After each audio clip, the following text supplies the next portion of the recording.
Oui au développement, non aux expulsions forcées. Ceci est un message signé Amnesty International Bénin. Est-il encore besoin de le rappeler? Toute personne, même la plus faible de la société, a bien droit à une sécurité et au respect de sa dignité. La communication de l'autorité aujourd'hui tente de nous faire passer pour des organisations et des responsables irresponsables qui n'auraient pas respecté la réglementation en vigueur dans le pays, qui auraient choisi délibérément de troubler l'ordre public en forçant une manifestation qui aurait été interdite.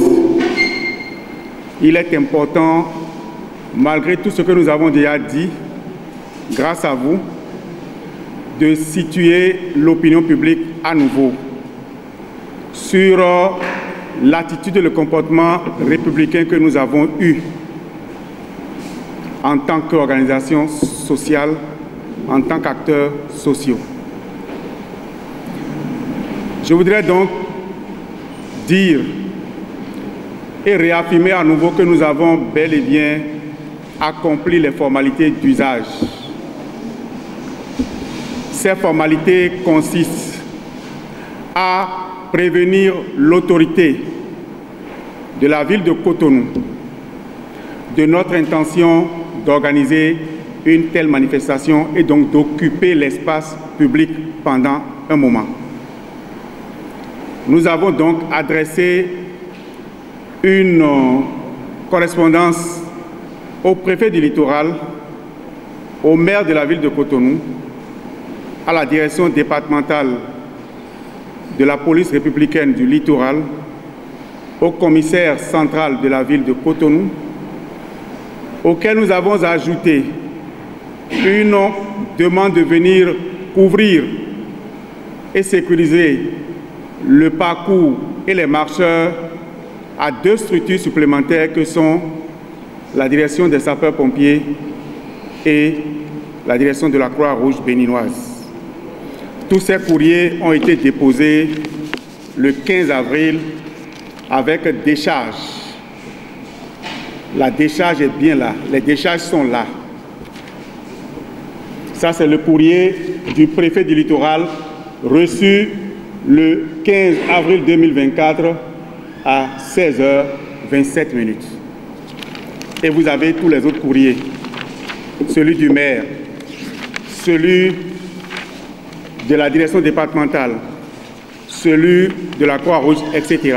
Tous ces courriers ont été déchargés, donc la preuve qu'ils ont été effectivement reçus par les autorités ciblées. Et dans le cas d'espèce, il est loisible, c'est ce que la loi prévoit, il est loisible au préfet d'interdire la marche et de notifier sa décision d'interdiction à ceux qui l'ont saisi officiellement, avec les motifs. Il lui est loisible également, toujours avec des motifs bien précis, de demander aux organisateurs de modifier l'itinéraire. C'est ça qui s'est toujours passé. Et nous avons ici la preuve d'un courrier adressé en 2017 avec le même objet, déclaration de marche. Et cette marche avait été, elle, autorisée par l'autorité préfectorale. Donc nous n'avons rien inventé, nous n'avons rien créé.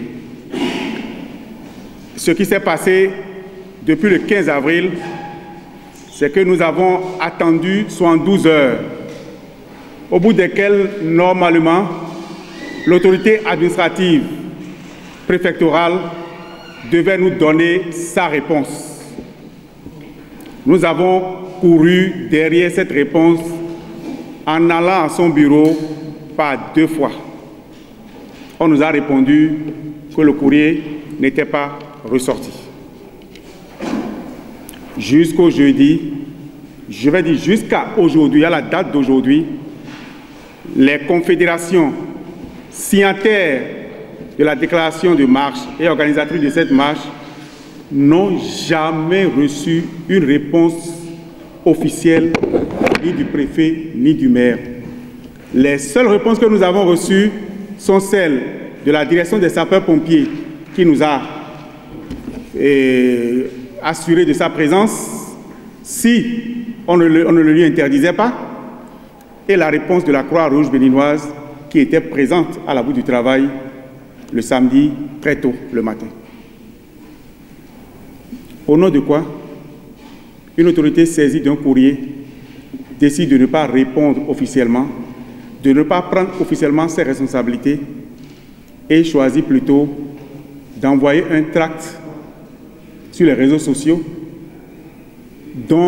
pour lequel nous ne sommes pas tenus de croire qu'une autorité de ce rang, avec ce niveau et venant de ce milieu judiciaire, puisse signer un tel document sans prendre la peine même de nous l'adresser officiellement en tant que communiqué.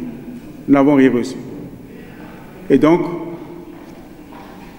pour les allégations de violation de la loi et de ne pas avoir fait les formalités, voilà ce que nous pouvons dire. Je voudrais m'arrêter et dire une dernière chose. La communication gouvernementale consiste à dire qu'ils ont déjà pris suffisamment de mesures et que contre la vie chère, que quand on fait une comparaison entre les pays de la sous-région, le Bénin se porterait mieux. Je voudrais le leur concéder qu'ils ont pris des mesures, tout au moins qu'ils ont annoncé des mesures, et peut-être même qu'ils les ont prises. Supposons que nous sommes dans une position de mauvaise foi en tant qu'organisation syndicale et que nous avons envie de pleurnicher parce qu'on n'a rien à faire. Est-ce que la loi ne nous permet pas de pleurnicher? Quel crime avons-nous commis en disant « laissez-nous pleurer » et vous donnez l'occasion de venir dire « votre pleur n'est pas fondée ». Pourquoi nous empêche-t-on de marcher? Et dans ces conditions-là, je pense que tout le monde a compris que ce n'est pas acceptable. Et nous, aujourd'hui, nous voulons réaffirmer que ce n'est pas acceptable et que nous ne l'accepterons jamais. Ils peuvent l'écrire, ils n'ont qu'à l'écrire sur leur mur, dans leur maison et dans leur bureau, que nous ne l'accepterons jamais, qu'on nous empêche d'exercer un droit constitutionnel obtenu de haute lutte par nos aînés, par des Béninois qui se sont sacrifiés. Il ne revient pas à un gouvernant, quel qu'il soit, quelle que soit sa qualité, quel que soit le contexte dans lequel il est venu, de venir nous interdire d'exercer ce droit-là. Ce n'est pas possible. 7. Les autorités béninoises ont confirmé leur posture de personnes qui dénient le droit, parce qu'elles ont raté une bonne occasion de prouver à la face du monde qu'il était encore possible d'exercer des libertés au Bénin. Secondo, ils ont apporté la preuve qu'il y a une vérité qui ne devait pas être connue. Parce qu'en réalité, ça leur servait à quoi de nous empêcher de parler? Nous avons dit que la vie coûte cher, tout à l'heure il a souligné, et on nous a dit que les gens se portent de la même façon ailleurs. Comment pouvez-vous comprendre que l'état de misère de notre pays soit comparé à la misère ailleurs? Quelles sont les solutions qui sont appliquées ici au Bénin pour qu'il n'en soit pas ici? On vous dira qu'on a subventionné l'engrais pour que le maïs ne soit pas cher, qu'on a pris des mesures pour qu'à partir de l'année prochaine, le maïs vraiment soit disponible à travers une subvention d'engrais. Et vous savez tous que l'engrais, déjà, lorsque nous sommes en train de travailler pour atteindre les objectifs de développement durable, on devait en faire recours le moins possible. Mais c'est la solution qu'ils ont trouvée. On vous dira que les gens quittent les pays voisins pour venir piocher dans notre grenier, alors que nous sommes maîtres de nos frontières, nous sommes capables de réguler ça. Mais ce qu'ils ne disent pas, c'est qu'ils ne disent pas quel est leur plan ou leur politique de sécurité alimentaire pour que nous n'allions pas au marché et que nos revenus fondent comme du beurre. Ils ne nous disent pas, de façon pratique, qu'est-ce qu'ils font pour que le pouvoir d'achat soit protégé.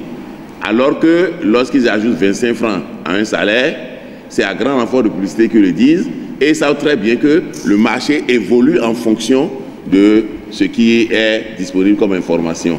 Ils vous diront aussi que ces syndicalistes ne sont pas des syndicalistes responsables parce qu'ils n'ont jamais rien à proposer. Et justement, vous avez vu, ils ont mis en branle leur équipe de, je ne sais pas comment vous appelez ça, de clébés, qui n'ont pas honte de porter des informations dangereuses sur la toile. Parce qu'ils nous reprochent même de demander à marcher sur le goudron qu'ils ont fait. Comme si avant eux, il n'y a pas eu du goudron, comme si avant eux, on ne marchait pas. Donc, voilà un peu l'attitude que notre gouvernement adopte, alors que nous sommes un pays de bonne tradition de dialogue. Aujourd'hui, s'ils sont là, assis dans les positions qu'ils occupent aujourd'hui, c'est le résultat d'un dialogue. Vous vous rappelez qu'en 1990, au moment où tous les États africains grinçaient et les armées étaient prêtes pour couvrir les dirigeants, c'est dans ce contexte-là que nous, les Béninois, on s'est assis dans une salle et au bout de quelques jours, on a opéré une transition pacifique, ce qui n'a pas été possible ailleurs. Donc, ça veut dire que si vous avez des dirigeants qui fuient le dialogue, c'est qu'ils ne sont pas des Béninois. Si vous avez des dirigeants qui ont peur de venir discuter des problèmes du pays avec leurs compatriotes pour trouver une solution, c'est qu'ils ne sont pas des Béninois ou alors ils sont des Béninois autrement ailleurs. Donc aujourd'hui, c'est le dialogue que le gouvernement fuit.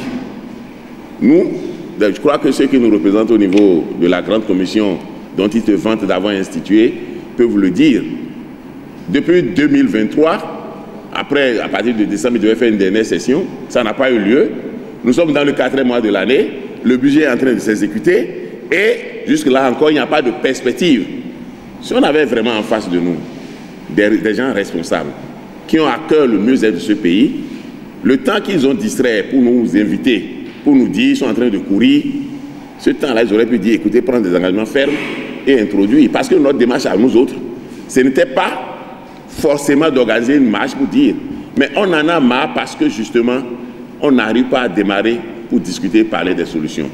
Et la meilleure façon d'attirer leur attention sur la posture néfaste qu'ils adoptent, c'était de crier pour qu'ils nous entendent, pour qu'enfin ils reviennent à la table de négociation qu'ils ont abandonnée. Mais vous avez vu, en lieu et place de travailler, disons, à revenir au dialogue, ils ont préféré déployer la police républicaine, qui est une police qui est payée par nos contributions. Ils ont retourné la police contre la population. Le résultat, c'est qu'à Cotonou, ce jour-là, vous avez vu, il n'était pas possible, entre 0h jusqu'à 14h le lendemain, que les axes qui ont été ceinturés, que ces axes-là puissent vivre comme si on était dans un Cotonou ville morte. Aujourd'hui, ils vont faire toutes les communications. Rassurez-vous, nous ne sommes pas déboussolés. Nous sommes des Béninois et nous connaissons les tests. Là, ils nous auront toujours sur leur chemin. On ne va pas brader notre démocratie ni nos libertés parce qu'il y a des princes qui oublient d'où ils sont venus et comment ils sont arrivés au pouvoir. Aujourd'hui, nous ne discutons pas le pouvoir. Les syndicalistes n'ont pas vocation à conquérir le pouvoir et à l'exercer. Ils vous diront qu'ils sont manipulés. C'est tout à fait normal. C'est tout à fait normal. Parce que chaque fois que vous êtes dans une posture qui ne rencontre pas leur agrément, c'est que vous êtes manipulé. Et les autres aussi disons, oui, chaque fois que vous avez une position avec qui semble s'approcher un peu de ce que le gouvernement fait, oui, ils sont manipulés. Donc on a certains disques rayés. À notre âge maintenant, avec tout ce que nous avons comme engagement vis-à-vis de nos bases, est-ce qu'on peut se permettre de se faire manipuler? Non, c'est non. Ce qui est important, c'est que nous allons rééditer notre combat, nous allons continuer, persévérer dans ce combat-là pour que, une fois pour de bon, on finisse, on liquide aussi bien les hommes et les structures qui les portent pour que nous puissions avoir la paix, que la vérité, la liberté soient recouvrées. Nous allons également insister parce que là, ce gouvernement s'est vanté dans ce pays d'avoir recadré le droit de grève d'avoir fait tout pour que les travailleurs ne bougent pas, je crois qu'il s'est largement trompé. Largement trompé, même s'il refuse de déférer aux injonctions du BIT qui lui a demandé de revoir son encadrement, parce qu'encadrer le droit de grève n'est pas de faire en sorte que le droit de grève ne peut pas s'exercer. Une fois encore, je voudrais vous dire merci pour l'accompagnement que la presse a apporté à l'événement.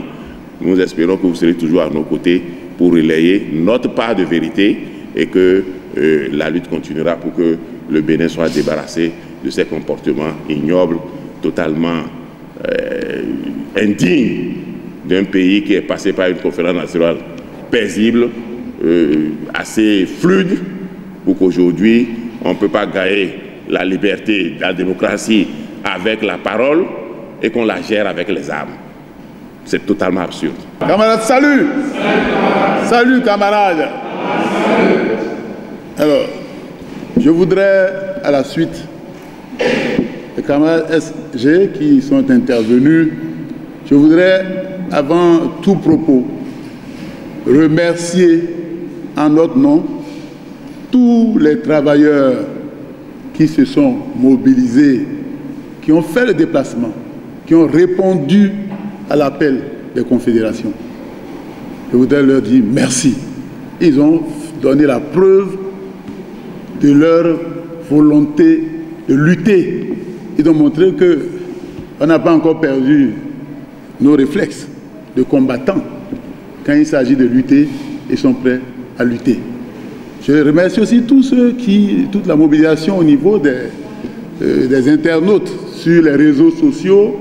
On a vu tout ce qui a été fait pour nous accompagner dans ce combat qui est un combat juste. La cause est juste. Il n'y a pas de gens, des accointances avec les politiciens. Parce que c'est cela que j'ai entendu. Est-ce que vous n'avez pas vu, vous n'avez pas eu des accointances avec Kémy Seba? On m'a demandé ça. Est-ce qu'il n'y a pas eu une rencontre avec les politiciens qui sont pas en dessous? Non. Je dois vous rassurer. La cause est juste. Il n'y a pas de dialogue. Les canaux du dialogue sont bouchés. On ne nous rencontre pas. Nous avons demandé à plusieurs reprises pour qu'on nous convoque, qu'on se rencontre pour, n'est-ce pas, discuter de la carrière des travailleurs. Mais on n'a pas les réponses qu'il faut. On n'a pas les réponses qu'il faut. Quand c'est comme ça, on fait quoi? Il reste quoi? Quand on ne dialogue pas, quand on ne peut pas discuter, l'alternative, c'est la lutte. C'est la rue que les gens sont obligés de prendre et c'est ce que nous avons fait. Donc, on défend des causes qui sont justes. Il y a la cherté de la vie. Tout est cher. Les travailleurs vivotent. Ils ne vivent pas, ils vivotent. Parce que, certes, il y a eu une augmentation par-ci, par-là, mais qui a été annihilée totalement. Annihilée, néantisée par la cherté de la vie. Et ce qui fait que les gens vivent mal. Et on ne peut pas avoir autant de problèmes, autant de revendications, des problèmes qui sont posés, et on ne dit rien. Quand on ne dit rien de cela, nous sommes obligés de réagir comme nous sommes en train de réagir. Si c'était à recommencer, nous sommes prêts à le reprendre. Et je dois vous dire que ce qui s'est passé n'émousse pas du tout notre ardeur de combattants, de lutteurs. On a déjà vécu ça ici. Ce n'est pas la première fois. Ce n'est pas la première fois. Donc on sait que les pouvoirs sont toujours hostiles, ont une aversion pour le syndicat, et donc ils sont prêts à en découdre avec nous, mais on a déjà vécu ça. Et nous n'avons pas peur de continuer de lutter. Nous sommes des vieux briscards dans ce domaine-là, on n'a pas d'inquiétude. Donc je voudrais juste dire à tout le monde, bien entendu, comme on l'a dit le camarade Badjabi, de se tenir prêt. De se tenir prêt pour les combats à venir. Je vous remercie encore une fois et vive la lutte. Que Dieu bénisse les organisations syndicales qui ont décidé d'aller au-devant de la lutte. Le 1er mai, nous n'irons pas donner de cahier, en tout cas la COSI ne donnera pas de cahier de doléances. Je crois que ça va être la même chose qu'avec les autres centrales. Parce qu'on a déposé des cahiers de doléances et on n'a pas exploité. Il faut exploiter ce qu'on a donné là. Nous n'allons plus donner de cahier de doléances jusqu'à ce que, naturellement, on convoque pour évacuer les différents points de revendication qui sont dans ces cahiers de doléances. Et on pourra constater que ça a avancé, on peut faire d'autres revendications. Je vous remercie. Je voudrais, à la suite des camarades secrétaires généraux qui m'ont précédé, vous remercier pour votre accompagnement. Je voudrais juste insister sur certains aspects qui ont été déjà développés par mes prédécesseurs. Alors, tout le débat qui a été fait sur ils n'ont pas rempli les formalités administratives. Je voudrais rappeler que la liberté de manifestation est une liberté fondamentale, protégée et garantie par des conventions internationales et par la Constitution de notre pays. Et donc, dans les conditions normales, rien ne devrait empêcher la liberté de manifestation. Alors, qu'est-ce que la loi met à la charge des personnes désireuses d'organiser une manifestation? Il s'agit d'une obligation d'information. Ceux qui sont chargés ou qui désirent organiser une manifestation ont pour obligation d'informer les autorités qui disposent de la police administrative. C'est la seule obligation que la loi met à leur charge. Alors, lorsqu'ils informent ces autorités, c'est pour quelle raison? C'est juste pour que ces autorités puissent prendre les dispositions pour éviter des débordements, pour éviter des troubles à l'ordre public. Et donc l'autorité qui dispose de la police administrative, lorsqu'il constate que les conditions ne sont pas réunies pour que la manifestation se fasse de façon pacifique, a la possibilité d'user de son pouvoir pour demander à ce que cette manifestation n'ait pas lieu. Alors, dans notre cas, la question à se poser est celle-ci. Est-ce que nous avons informé les autorités compétentes de notre manifestation que nous avons projetée? La réponse est oui. Vous l'avez entendu tout à l'heure. Pour une activité prévue pour le 27 avril, c'est depuis le 15 avril que les autorités ont été régulièrement saisies. Alors, si nous étions dans un pays où les choses allaient normalement, on devrait recevoir une réponse des autorités compétentes. Mais nous n'avons pas reçu de réponse, si ce n'est un communiqué que nous avons vu sur les réseaux sociaux. Ça voudra dire que pour nous, jusque-là, rien ne pouvait entamer notre activité ou action. Et donc, pour nous, les discours qui constituent à dire qu'ils n'ont pas rempli les formalités administratives ne sont destinés qu'à démobiliser nos militants, à semer du trouble, de doute dans le cœur des militants pour qu'ils ne viennent pas à la manifestation. Alors, malgré cela, les camarades se sont mobilisés, ils étaient à la manifestation. Mais il faut dire que par rapport à nous, l'objectif est atteint. C'est pour ça, lorsque vous, de la presse, vous relayez que la marche n'a pas eu lieu, la marche a été empêchée, je constate que vous n'avez pas la bonne lecture des choses. Notre objectif est largement atteint, dans la mesure où notre objectif n'était pas de marcher pour faire du sport. Notre objectif était de faire passer un message de malaise que nous vivons. Et ce message a été non seulement passé, mais allé au-delà de nos attentes.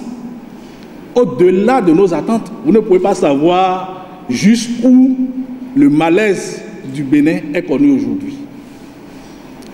Mais au-delà de l'atteinte de nos objectifs, c'est que malheureusement, ceux qui ont organisé ce que nous avons constaté le samedi dernier ont contribué à ternir l'image de notre pays.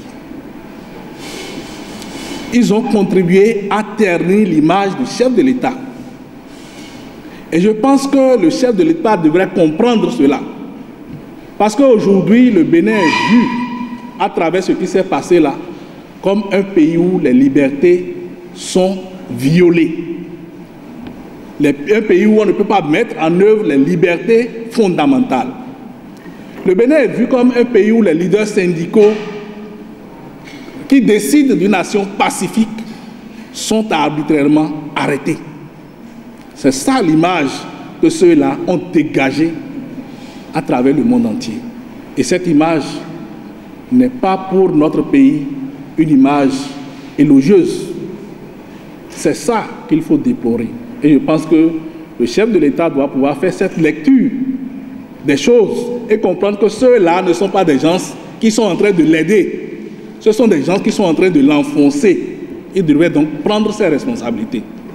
Parce que je veux croire qu'il n'a pas été à la manette pour ce qui s'est passé.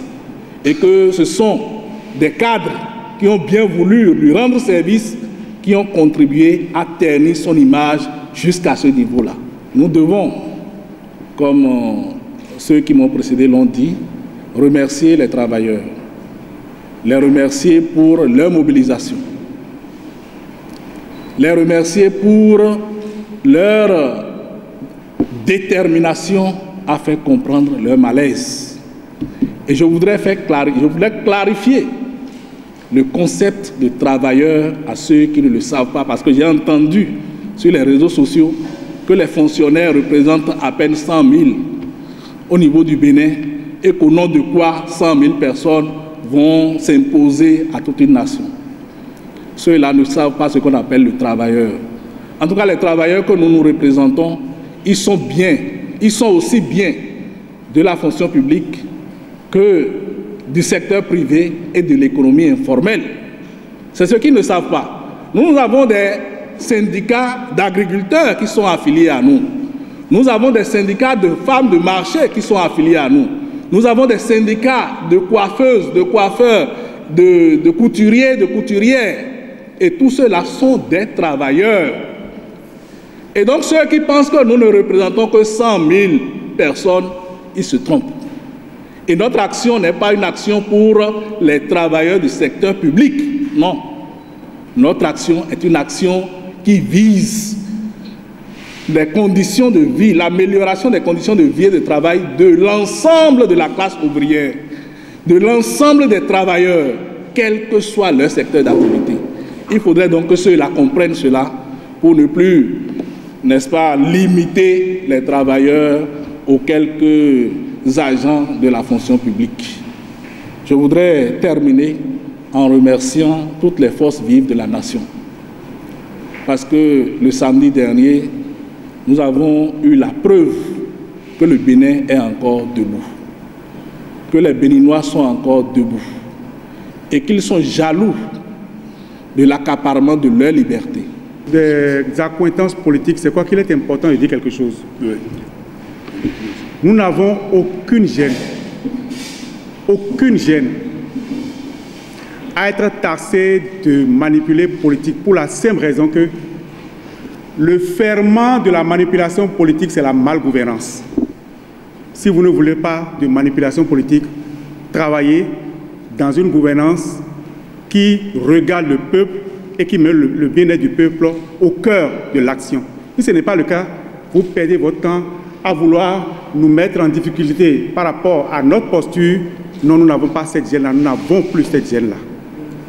Pour les perspectives, ceux qui ont troublé l'ordre public le samedi dernier, c'est le préfet Orula et ce sont les agents de police zélés. Et donc pour nous, une action sera en justice contre ces personnes-là. Vous serez informés en son temps, ça va se faire assez rapidement pour leur montrer que nous sommes décidés à utiliser toutes les voies de recours qui s'offrent à nous pour interdire ce genre d'actes dans notre République. Nous avons appelé tous les travailleurs, tous les citoyens, toute la population de Cotonou et environ, des départements, à un meeting de mobilisation, d'information, de décision également, le mercredi 1er mai, ici, dans l'enceinte de la Bourse du Travail. nous ferons ensemble cet exercice d'appréciation du comportement des uns et des autres, et ça nous permettra d'informer également officiellement, après ici, toute la population béninoise, toute l'opinion publique nationale et internationale, de l'intention des confédérations centrales syndicales de rééditer la marche pacifique de protestation pour le samedi 11 mai 2024. La marche sera reprogrammée.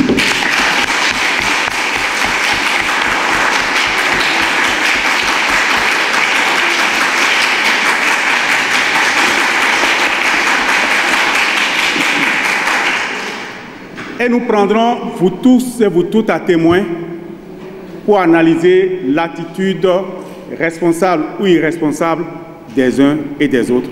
Je vous remercie. Oui au développement, non aux expulsions forcées. Ceci est un message signé Amnesty International Bénin.